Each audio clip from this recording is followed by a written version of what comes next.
अपनी पूरी बात रखेंगे जो अब तक नहीं कह पा रहे थे। साथ ही प्रदेश के बीजेपी अध्यक्ष बंशीधर भी मौजूद हैं और साथ में कई और वरिष्ठ नेता भी। लेकिन सबसे अहम बात कि अब से कुछ देर पहले ही उन्होंने राज्यपाल को इस्तीफा सौंप दिया है।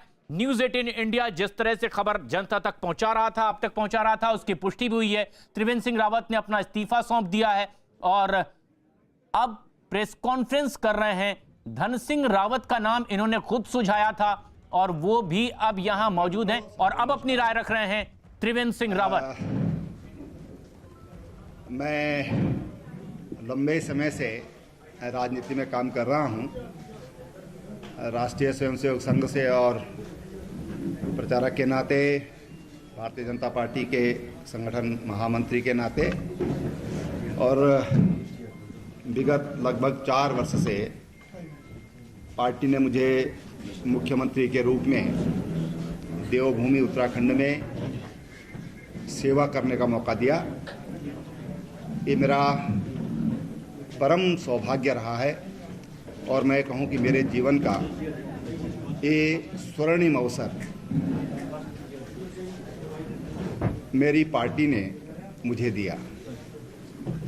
एक छोटे से गांव में जहां आज भी 7-8 परिवार रहते हैं, उस गांव में मैंने जन्म लिया, एक सैनिक के परिवार में जन्म लिया और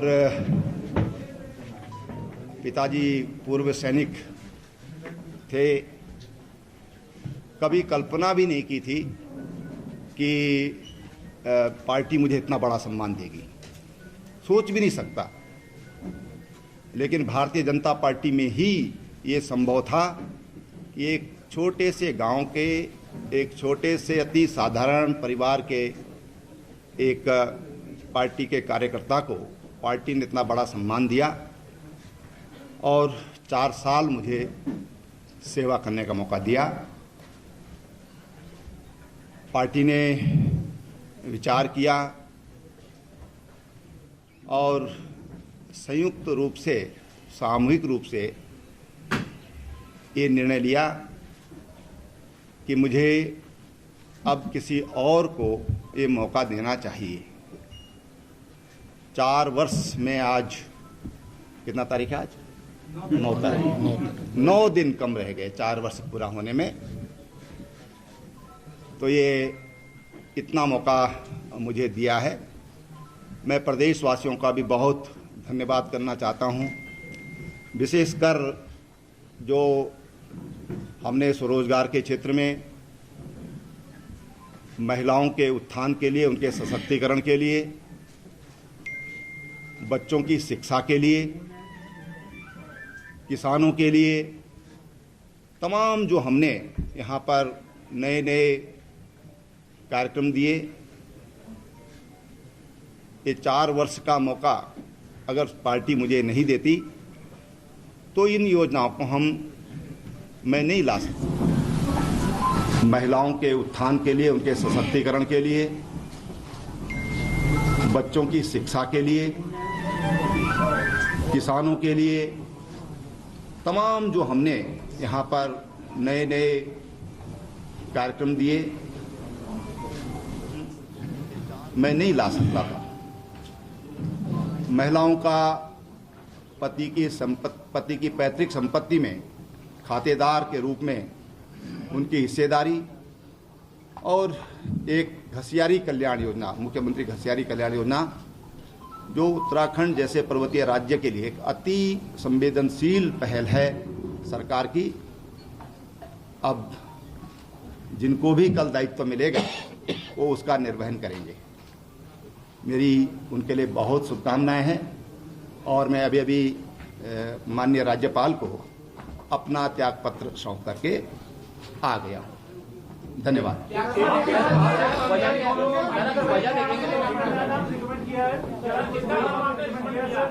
देखिए, भारतीय जनता पार्टी में कोई भी फैसले होते हैं तो वो सामूहिक विचार के बाद ही होते हैं। आज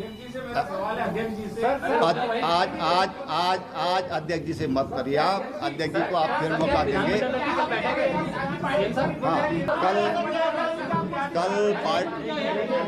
कल पार्टी मुख्यालय पर 10 बजे पार्टी विधानमंडल दल की बैठक है।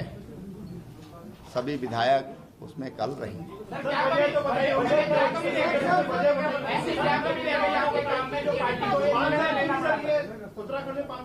आखिर वजह क्या रही?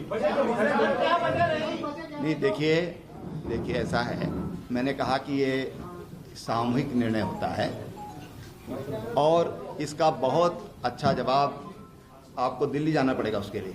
वहाँ से आपको बहुत बहुत धन्यवाद।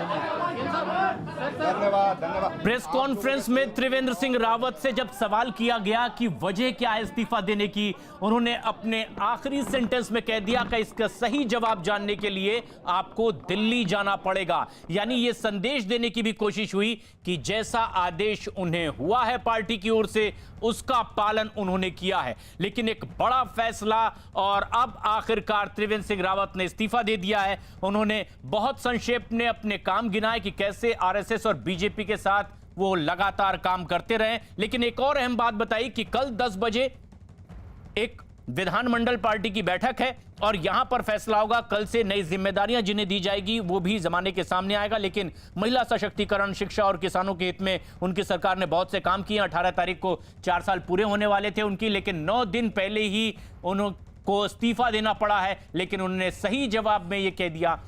प्रियंका, जो सबसे बड़ी बात सबसे आखिर में हुई, उनसे पूछा जब यह गया आपकी तरफ से कि आखिर वजह क्या थी, उन्होंने कहा कि सही जवाब के लिए आपको दिल्ली जाना पड़ेगा। क्या बताने की कोशिश हुई कि दिल्ली से जो आदेश हुआ उसका सिर्फ उन्होंने पालन किया है?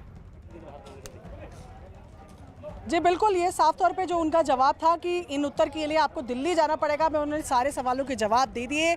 जब उनसे पूछा गया कि आपकी जगह कौन, तो उनका कहना था कि ये तमाम डिसीजन जो है वो सामूहिक तौर पर लिए जाते हैं। और साथ ही ये भी बता दिया कि कल विधानमंडल की मीटिंग है जहां पर तमाम विधायक मौजूद रहेंगे, यानी कि नाम को लेकर कल जो है वो चर्चा हो सकती है। यहाँ तस्वीरों में आप देखिए कि तमाम जो सपोर्टर्स थे, विधायक थे, वो त्रिवेंद्र सिंह रावत की इस बतौर मुख्यमंत्री आखिरी पीसी में वो तमाम लोग यहाँ पर आए। अपनी 2 योजनाओं के बारे में यहाँ पर मुख्यमंत्री ने बात किया, जहाँ पर पैतृक संपत्ति में महिलाओं की हिस्सेदारी की बात हो और घसियारी योजना, जो घास काटने वाली महिलाओं के लिए योजना, वो स्पेशली लेकर आए थे।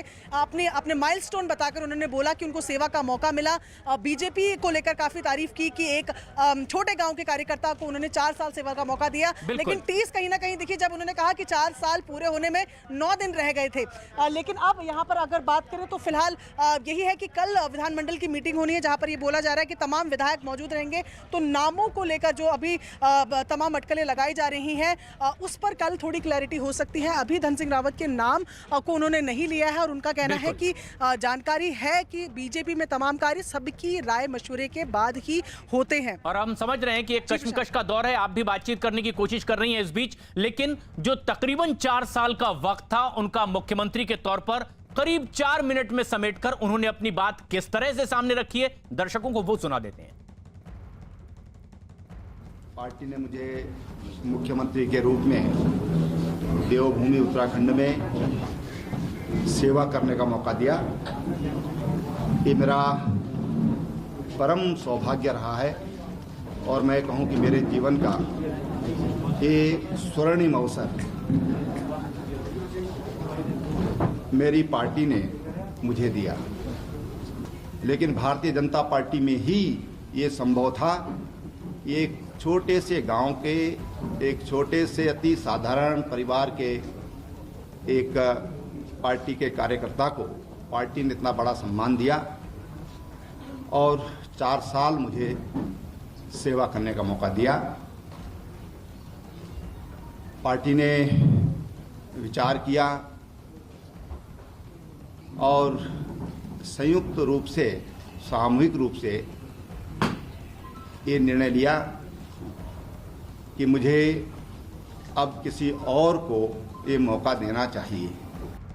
इस्तीफा देने के बाद अपने कार्यकाल की उपलब्धियां भी उन्होंने गिना दी। प्रियंका भी हमारे साथ लगातार बनी हुई है और विक्रांत यादव भी। लेकिन विक्रांत, जो सबसे खास बात है कि उन्होंने कहा कि 9 दिन बाकी थे 4 साल पूरे होने में। तकरीबन 4 साल के कार्यकाल को करीब 4 मिनटों में उन्होंने गिनवा दिया।